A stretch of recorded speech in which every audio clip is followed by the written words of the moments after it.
আসসালামু আলাইকুম।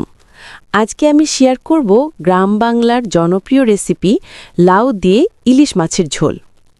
প্রথমে একটি লাউ কেটে নিলাম। আমি আমার পছন্দ মতো লাউ কেটে নিয়েছি।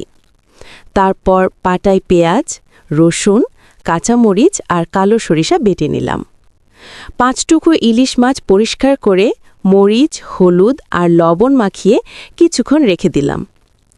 এখন কড়াইতে তেল গরম করে জিরা ফোড়ন দিলাম, সাথে বাটা মশলা, মরিচ, হলুদ গুঁড়ো ও লবণ দিয়ে ভালো করে কষালাম।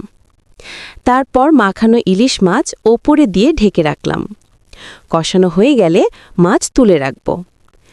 এখন সেই মশলায় লাউ দিয়ে 15-20 মিনিট ঢেকে রান্না করব। লাউ থেকে পানি উঠবে, তাই বাড়তি পানি দেওয়ার দরকার নেই। সব শেষে মাছগুলো ফের ঝোলে দিয়ে ধনেপাতা ছিটিয়ে নামিয়ে নিলাম। এভাবেই তৈরি হয়ে গেল সুস্বাদু লাউ দিয়ে ইলিশ মাছের ঝোল।